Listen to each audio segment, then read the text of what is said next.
Alright, so today I'm going to be sharing to you guys the roots of how I started photography. And it's actually like really long, so this might be a really long video. But it's sort of interesting and I sort of want to share it, so here it is. So basically when I was a young kid, I started a YouTube channel, 12 years old, 12 or 11 or 10 or some crazy thing YouTube channel, and it was mostly like Lego stuff, Lego stop motion stuff, and I first started out with this camera, which was my parents', and I basically just like stole it from them. I just like used it, and eventually it became like sort of mine-ish. I don't know if it's technically mine, but whatever. And then I asked for a camera for my for Christmas one year, and I had no idea still how to use a camera at all. This was I didn't actually know any settings until I got my DSLR camera, and so I got a Kodak one that was pretty old, and it was sort of cool. It was like touchscreen and stuff, but then it broke somehow. I forget what happened, and I got this one as a replacement. And so basically up until then I was just doing stop motion, taking pictures here and there of like random things. Like I have so many like blurry pictures of like flowers and stuff. I didn't really do like much like artsy stuff. I just took pictures just because I could, and I thought it was cool. I did a lot of video stuff, so I did a lot of video stuff. Like that's all it was in the beginning, like stop motion with the video, and then just video. That's originally what it was, and then I got some inspiration for that by Lego Brick Studios. That's what Solid Brick, I forget what their name is. And then Final Cut King.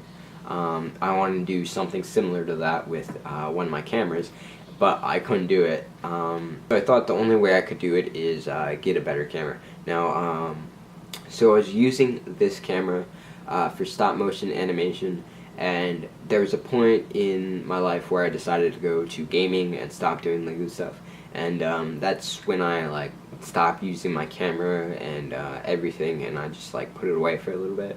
I don't think I really picked it up at all for a while, but I did, this is an important part of my photography thing. I started doing graphic design. So I don't remember. Yeah, I think I did like one render for somebody of a like 3D figure. So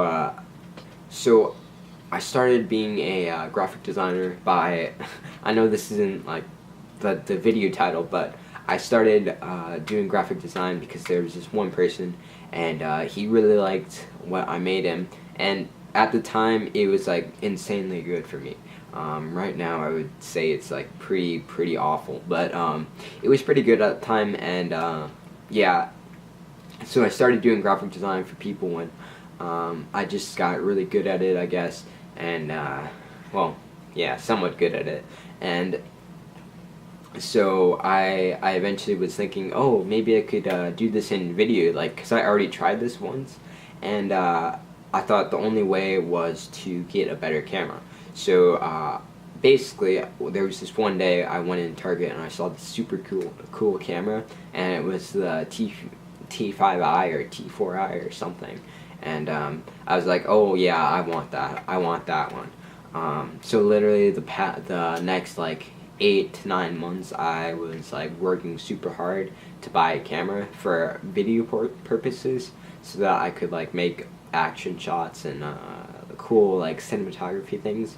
And like I had no idea like any settings of the camera. I didn't know ISO, like ISO, aperture, or like the shutter speed, or any of the settings that I do know now. So basically I saved up all summer, and like I said, I was a graphic designer for like already 2 years. Then I had experience with all that stuff, and then all of a sudden I saw somebody doing the 356-day challenge. They were just starting it. They didn't even get past day 3, I don't think, unless they didn't share it somewhere, but I don't think they did. So I saw that before I purchased my camera, and I was like, Hey, maybe that's a good idea. So this was back in December, like 16th, when I was about to order my camera, which was like $800, and then the warranty or something. So yeah, it was probably one of my biggest purchases. But I was ready to get this camera, and it didn't come. It came in like a week, but it like didn't work at all. The battery didn't work. That's why I couldn't get it to work. So I didn't have it ready until the day before Christmas, which was December 24th. 25th. So that's literally when I did my prank. I got my camera, I did the prank, and it was over. I had no idea how to use my camera. And I was thinking, well, I don't remember if I used it much in 2015. Maybe I did. But then I started heavily using it because I started the 366, because there was one extra day in 2016. So I decided to do that, and I just all of a sudden became obsessed with it a little bit, and